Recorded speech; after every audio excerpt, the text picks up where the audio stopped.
It's a great pleasure to welcome Mr. Wu Hongbo, DESA's Undersecretary General for Economic and Social Affairs. Mr. Wu, thank you so much for taking the time to meet with us today. Good morning, Helen. Welcome to my office. And this is the first time I receive your interview, and I'm excited for that.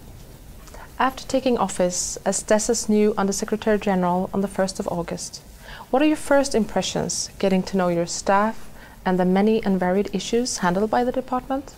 That is a very good question, because I came here only last August, and I'm pretty new in this job and in this department.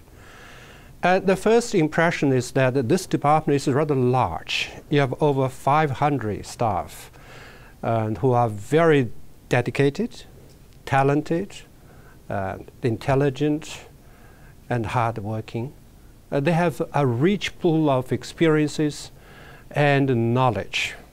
I'm very much impressed by the quality of the staff.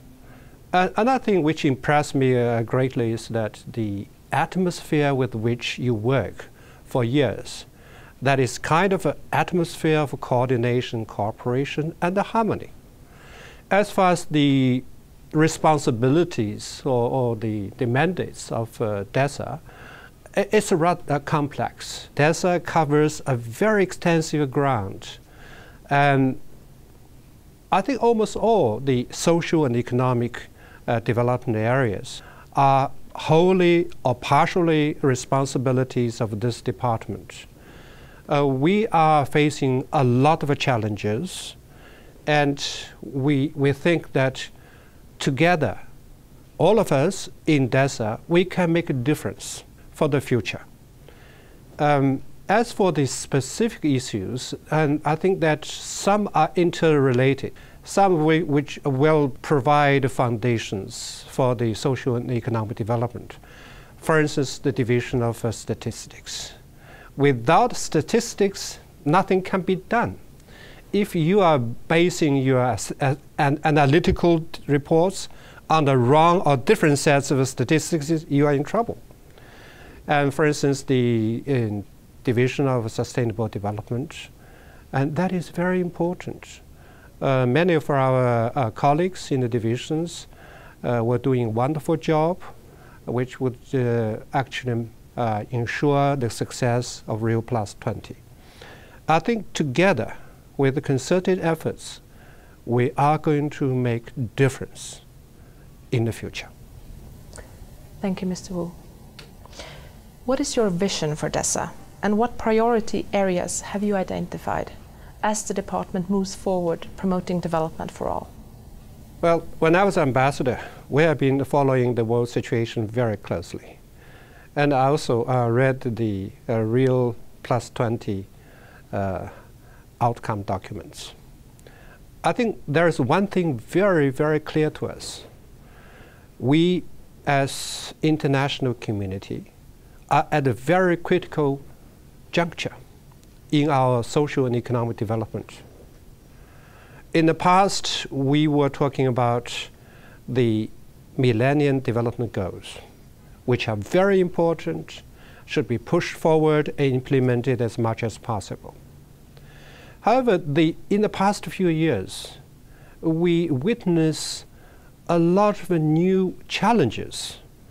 For instance, shortage of energy, the food crisis, shortage of clean water and drinking water, and that all point to one issue, that is whether we're going to have a sustainable development or not. This is where I think DESA and all my colleagues get involved. And so this is the priority, top priority for the department. This is also the view of the Secretary General. Recently, I was on the Secretary General's retreat in Torino, Italy. He reiterated his 5 priorities. Priorities out of priorities. Number 1 priority is sustainable development. So that's been no mistake. We are the priority department, and we are leading the efforts of the United Nations. And as far as the specific work of our department is concerned, I think we have three integral parts of our work to summarize in very short phrases. One is analytical. The other is more norm setting. The third one is the capacity development. In those three areas, we have strong experiences, rich experiences, and we have a lot of expertise. So in the future, I would like to make sure that our analytical reports are of high quality and they can point to the right directions. They would provide the heads of states or the member states with government policy advices that would ensure the future sustainability. And secondly is norm setting. We are talking about economic global governance. We are talking about the changing situation. And we are talking about a lot of challenges. You need new rules for the game. But this is where the strong points that we can demonstrate. Norm setting. I think if you look around the world international organizations, United Nations is the only one that have a strong ability to do norm setting. Normative work is a strong point of DESA. So we have to bring into play our best capability in doing so. Thirdly, the capacity and development. That is very important. It serves as a linkage between the policy plans and also the capability at the country level. So we have good plans that can be put into practice or be implemented with the people well trained for that. So I believe the sustainable development is our top priority. It's also the top priority of Secretary General and the United Nations. I actually said at the Torino retreat, if we try to list the legacies of the United Nations for the next 5 years, maybe less than 5 years, I think sustainable development is number one. We can do it. The United Nations needs it. The international community needs it. So I think we will do this with all our all-out efforts. Thank you. DESA led the way to Rio+20, and our department is also playing a leading role in preparations for the post-2015 development agenda. How best do you think the world community can keep the momentum beyond the MDG's target date of 2015? It's for me, it is a rather complex issue because I think the awareness of the need for sustainable development post-2015 is there. In the past months or more, I talked to many PRs, and they always ask this question: how we can implement the outcome document of Rio+20. Because by complexity of the situation, I mean you have MDGs. MDG is being implemented. We still have 3 years ahead of us. The efforts should not be relaxed. We should push forward strongly to implement as much as possible MDGs. Then we come to Rio+20. It launched 2 intergovernmental processes. One is the development agenda post-2015. The other is the formation of the SDGs. They are also very interesting and very complex. Some PRs talking to me, they say, well, we are not very clear what will be the future. Could you give me a clearer picture of the way ahead in this direction?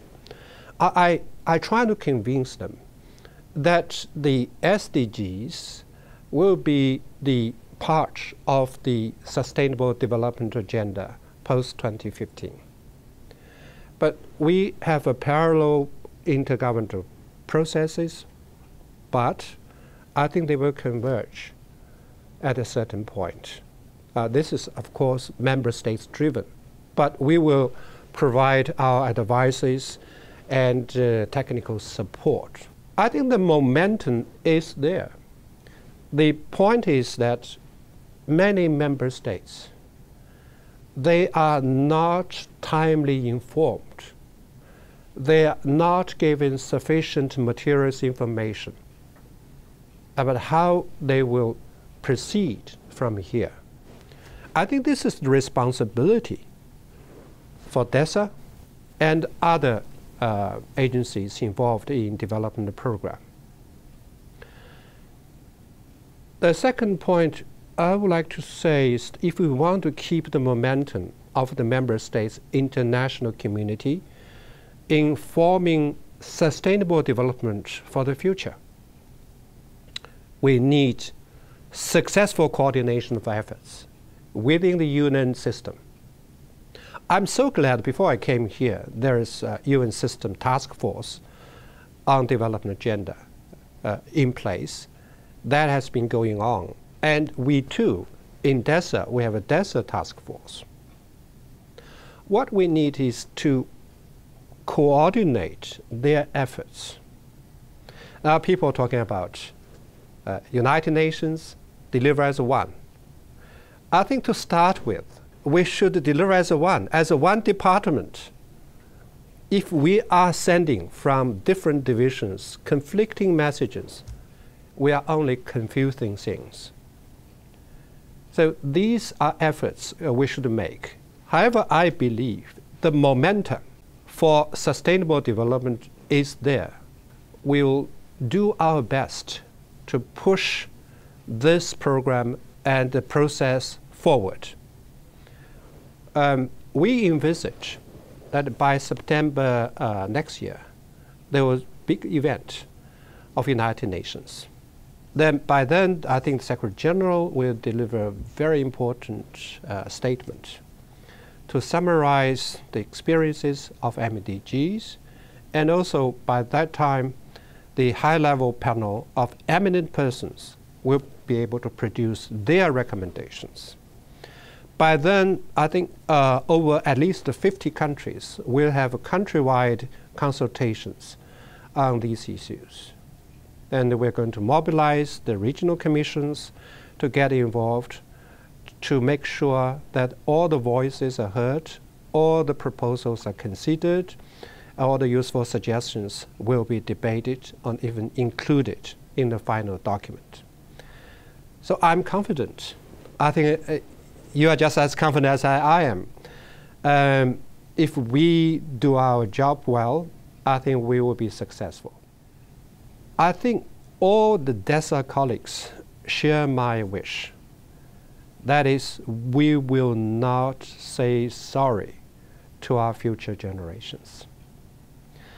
And we are trying to do this. That is, what we are doing today in the next few years will serve the well-being, the happiness of our future generations.